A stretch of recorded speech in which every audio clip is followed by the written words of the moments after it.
Olá, meus queridos engenheiros, como vocês? Tudo bem?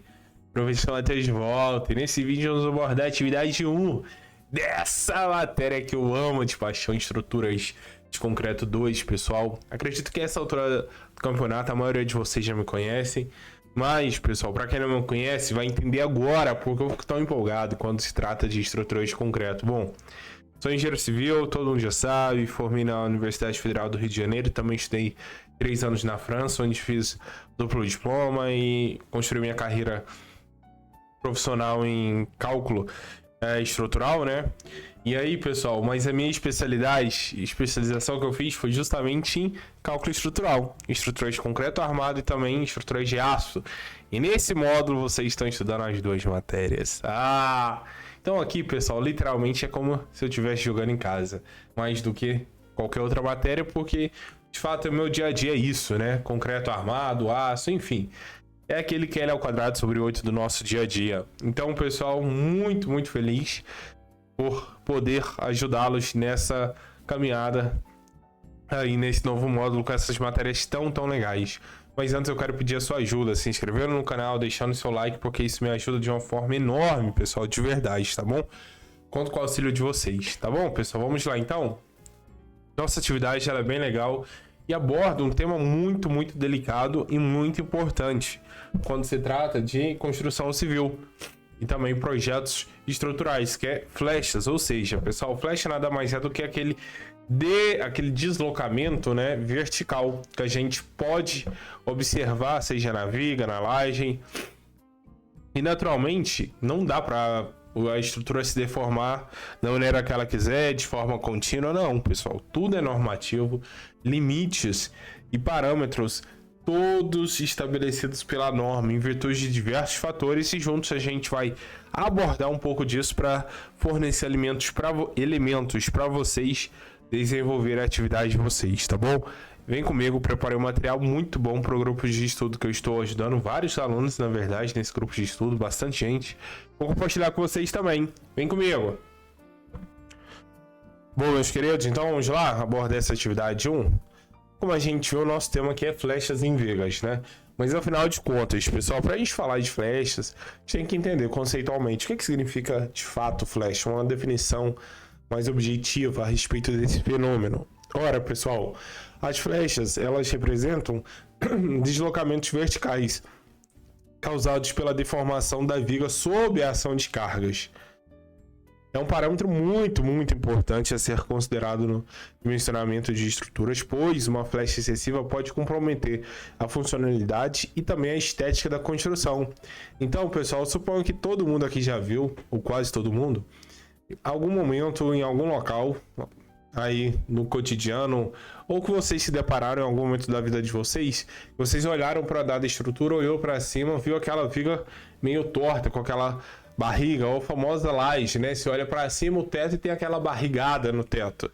Acho que muita gente já observou esse fenômeno. Pois é, esse deslocamento, essa formação dessa barriga é justamente em virtude da flecha que a gente tem, sobretudo em estruturas de concreto armado. Pretendido é bem menos, mas concreto armado muito comum, porque é algo natural que vai acontecer dado o processo de cura e de pega do concreto, perdão. Só que o problema não é a flecha em si, o problema é até que ponto, ou seja, a intensidade dessa flecha. A flecha em si não é proibida. O que é proibido é determinadas intensidades de deslocamentos verticais. Por isso é essencial tomar muito cuidado, tanto na parte de projeto, de igual modo na parte de execução. Nada adianta um projeto perfeito, tudo calculado, todas as regras normativas obedecidas, se na execução não tiver todo aquele cuidado necessário para de fato concretizar, fazer com que o projeto saia do papel e de fato se concretize, se materialize. Bom, ainda sobre flechas, pessoal, são vários fatores que influenciam em relação à formação da flecha, ou seja, na sua intensidade, na sua dimensão, são vários. Então eu trouxe aqui os principais que se destacam. São seção transversal, sim. Seção transversal, pessoal, ela tem um papel preponderante. Na verdade, de todos os elementos, é o que mais vai influenciar, talvez. A gente pode até, assim, se fosse para hierarquizar, né? Colocar em hierarquia os elementos que mais influenciam, sem dúvida, a seção transversal seria o primeiro ou o segundo. Por quê? A gente vai ver no slide seguinte a expressão que calcula as flechas. E as dimensões da seção transversal, elas têm um fator quadrático até elevado ao cubo. Então influenciam muito, muito na formação da flecha. Quais são as dimensões da sua seção transversal, bem como outro fator importantíssimo evidentemente, o vão. Na verdade, o vão é inclusive mais preponderante até do que a seção transversal. Por que eu digo? Porque a seção transversal ela tem esse fator cúbico, quadrático, dado que a gente vai considerar também a inércia, né? A inércia vai ser extremamente importante na definição da flecha. Só que em contrapartida também, no numerador dessa divisão que calcula as flechas, a gente tem o vão, ou seja, o comprimento da sua estrutura, da sua viga, da sua laje, e isso vai influenciar de forma diretíssima na dimensão final da flecha. Além disso, o tipo de apoio, evidentemente, as vinculações, elas também exercem um papel importante no dimensionamento dessa flecha, se é uma estrutura biapoiada, se ela é engastada e livre, tudo isso vai influenciar, óbvio. Além disso, também o carregamento. Pouca gente se atenta a isso, mas sim, o formato do carregamento também influencia na dimensão da flecha. Bom, pessoal, eu trouxe essas tabelas que eu considero muito ilustrativas. Por quê? Porque elas trazem a expressão das flechas em virtude do carregamento em questão. Então, pessoal, a gente tem duas grandezas aqui. Mmax nada mais é do que o momento máximo daquela viga. Pronto. Beleza? Dado a viga, evidentemente, né? Fixando essas condições de apoio, bem como esse carregamento dessa família, ou seja, uniformemente distribuído, pontualmente, enfim. Então tudo isso influencia. Mas se você verificar aqui, deixa eu pegar uma canetinha aqui pra gente desenhar. Se você analisa bem, todas essas expressões y igual, isso representa a flecha. Verifica bem que, por exemplo, quando eu tenho uma viga com a carga pontual no centro da viga e uma viga com apoios biapoiada, a gente verifica que o vão tem um papel muito importante. Por quê? Porque ele é elevado a 3, potência 3. Então esse vão vai potencializar ou minimizar demais a dimensão da flecha. Bem como, né, a mais famosa. Por que eu digo mais famosa? Porque usualmente a gente verifica que é o carregamento preponderante na grande esmagadora das estruturas, que é uma viga biapoiada, com carregamento uniformemente distribuído. É a famosa 5QL4 sobre 384 aí. Isso aqui é clássico, né? Todo engenheiro estrutural tem quase uma tatuagem dessa expressão, né? E aqui a gente verifica ainda que o comprimento do vão, ou seja, essa distância de um apoio até outro, esse comprimento livre, tem um apoio ainda mais preponderante. Por quê? Porque é fator 4 que é o vão tá elevado. Então, se ela tem 10 metros, vai ser 10 elevado à quarta potência. É enorme a contribuição do vão. Por isso que quando a gente tem vãos muito grandes, é um desafio estrutural maior e muitas vezes em concreto armado por si só a gente não vai conseguir vencer. Vai ter que buscar soluções complementares ou até mesmo mudar a solução estrutural. Geralmente usa-se muito estruturas protendidas, sobretudo nessas casas, condomínio fechado, tipo Alphaville da vida, aquelas casas com um vão imenso, aquela fachada, aquela garagem, sem pilar nenhum, só aquela viga em balanço, certamente ou é estrutura metálica, evidentemente, só que ainda é mais cara ainda, ou proteção, seguramente proteção, porque além do custo ser menor, de modo geral, do que a estrutura metálica, o resultado estrutural é perfeito, a performance, muito bom. Beleza? Então a gente verifica na expressão que vários fatores influenciam. Então, além do vão, a gente também, obviamente, tem um fator da carga, ou seja, a dimensão desse carregamento, ele é grande ou talvez não tão grande carregamento. E, óbvio, a rigidez, que é esse produto do módulo de elasticidade pela inércia. E é aqui na inércia que a gente tem a influência da seção transversal. Lembra que, geralmente, a gente tem uma viga retangular. E a inércia de uma vírgula retangular é BH3/12, queridos. Onde isso aqui é B, isso daqui é H. Ou seja, a altura da viga, ela também tem um fator, ela representa um fator muito importante, porque é elevado a 3. Então, de fato, a gente tem um jogo ali de elementos que influenciam muito. A gente tem, por um lado, favorável à seção transversal, ou seja, uma seção transversal robusta vai fornecer maior momento de inércia, consequentemente maior rigidez, logo vai diminuir, reduzir, minimizar a flecha. Em consequência, por outro lado, se eu tenho vãos muito grandes, naturalmente a flecha também vai aumentar bastante, beleza? Bom, e para finalizar nossa aula, trouxe um pouco sobre a norma, nossos limites normativos estabelecidos lá na NBR 6118, pessoal, que são vários, né?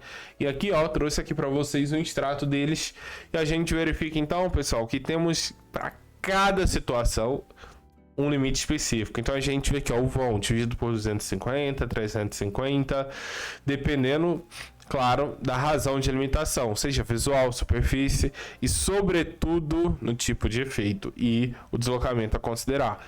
Então, pessoal, é isso aqui, ó, é a tabela 13.3 lá da nossa querida NBR 6118, que é a Bíblia de Estruturas de Concreto Armado no Brasil, beleza? Então, leiam, vejam com calma. Muito importante porque isso dá sensibilidade para vocês. A partir daí, opa, é L250, isso vai para a prática na obra. Então você pega o vão da viga, divide por 250, você vai ter ali o valor então da flecha, e a partir daí, com auxílio de ensaio, ou às vezes até uma análise tátil visual, você consegue verificar, putz, está muito fora, porque dependendo, tem casos aberrantes, beleza? E por fim, eu trouxe esse tópico que eu achei muito importante e necessário, que são as consequências. Algumas, né? Consequências de flechas excessivas. Pessoal, eu listei algumas aqui. Um problema clássico quando a gente tem uma flecha excessiva: rachaduras e problemas funcionais da estrutura. Como assim? Bom, flechas excessivas podem causar fissuras em pisos. Todo mundo eu imagino que já observou isso em algum momento da vida, paredes, revestimentos comprometendo, portanto, a funcionalidade da estrutura. Além disso, a gente tem um risco estrutural, que é um caso mais extremo, mas sim, a flecha ela pode comprometer a segurança da estrutura, levando possíveis falhas. Lembra, pessoal, a flecha, se tem uma viga, se a sua flecha ela é muito grande, a viga tende a flambar. Não é flambar, né? Porque a gente não está falando de uma estrutura submetida a um esforço normal. A gente está falando de um fenômeno de flexão. Então ela vai fletir. Esse verbo é melhor. Então ela vai fletir, vai fazer aquela barriguinha. Só que, atenção, se for muito excessivo, pessoal, lembra que a gente está falando de um momento positivo e as fibras inferiores da viga é submetida a tração, superiores compressão, não é isso? Ou seja, isso vai desencadear o quê? Rachaduras, trincas, que pode evoluir para rachaduras, comprometer, portanto, a sua viga, dado que, dependendo, obviamente, do tamanho dessa rachadura, a sua armadura vai ficar exposta à ação de agentes externos, beleza? Então, muito cuidado, muita atenção, porque, sim, pode desencadear riscos estruturais. E também um comprometimento da estética e conforto, né? Deformação excessiva pode causar vibração e desconforto para os ocupantes do edifício. Isso também entra até na parte financeira, comercial. Pense você vai comprar uma nova casa, um apartamento que seja, e aí você chega na sala e tem aquela barriga enorme no seu teto, que nada mais é do que a laje de cima, né? E aí você tem um outro apartamento no mesmo prédio, só que esse apartamento não apresenta esse risco. Gente, a gente tá falando com um apartamento, eu não sei, depende da região, né? Mas é 300, 400, 500, 600, 700 mil reais. Então, pensa, você deixar de fazer uma venda de um valor agregado tão alto por causa de um fator estético em virtude da flecha. Lembre-se que a gente tem, além do estado limite último, que diz respeito ao colapso da estrutura, a gente também tem um estado limite de serviço, que diz respeito à funcionalidade da estrutura. Não necessariamente, pessoal, atenção, uma flecha excessiva vai significar o colapso estrutural, não. Às vezes, apesar mesmo com aquela flecha excessiva, a estrutura vai se comportar, estruturalmente falando, de modo perfeito. Porém, não passa na verificação de serviço e aí ela é reprovada. Então, pessoal, esse é um apanhado geral a respeito das nossas flechas, beleza? Bom, eu espero que eu tenha ajudado vocês de alguma forma. Contem comigo, pessoal, ao longo desse módulo, beleza? Vou gravar as atividades, todas as matérias. Também vou ajudar no mapa, obviamente, nas provas. Contem comigo, pessoal. Tudo bem? Contem comigo. Compartilhe também um caso com vocês de um aluno que estava terminando o curso, módulo passado, de engenharia civil especificamente, e ano passado isso, né? Só que aí ele deu voto de confiança nesse pilantra de assessoria acadêmica, foi reprovado. Reprovado a teoria das estruturas 2, que eu considero a matéria mais difícil do curso, sem sombra de dúvida. Conclusão, não pôde colar grau e teve a sua formatura atrasada durante 1 ano. Entendeu o que é isso? Pois é. Por que eu tô fazendo esse alerta? Pessoal, cuidado para quem você procurar ajuda. Infelizmente, hoje na internet, YouTube, todo mundo é professor, todo mundo é assessoria acadêmica, que uma porcaria, só que ninguém ensina de fato. Aqui nesse canal, se você tá na Unisumar cursando Concreto 2, eu tenho plena certeza que você já viu meu vídeo em algum momento da sua graduação, ensinando alguma matéria. Então, eu acho que tá mais do que provado que, de fato, eu sou professor, sou engenheiro e, o mais importante, eu domino o conteúdo. Então, um conselho para você que já é engenheiro praticamente, está fazendo isso, está concluindo a faculdade, já que está nessa matéria. Cuidado, pessoal. Não caia nessa cilada de assessoria acadêmica. O cara que não tem um vídeo demonstrando conhecimento que de fato é engenheiro. Atenção. E pessoal, o barato sempre sai caro. Vocês já estão com o pé ou já estão no mercado de trabalho e vocês vivem isso de perto na engenharia civil. Cuidado. É a profissão de vocês. E sempre lembrem-se de uma coisa. Nunca esqueçam uma frase de um professor meu. Valorize sempre o profissional que está ali na frente ensinando, porque se você não é capaz de valorizar o trabalho desse profissional, você não tem um direito e não pode requerer que lá no futuro valorizem você como engenheiro, valorizem o seu trabalho.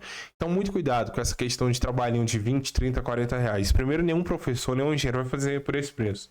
E segundo, pensa nessa reflexão, tá bom? Ou amanhã é você, lá no mercado de trabalho. Então, cuidado que a lei do retorno, porque ela nunca falha. Bom, meus queridos, vou ficando por aqui então. Fiquem com Deus. Forte abraço. Contem comigo em todas as matérias, provas, atividades e mapas. E juntos vamos alcançar essas aprovações. Forte abraço, bons estudos e até o próximo vídeo. Tchau, tchau.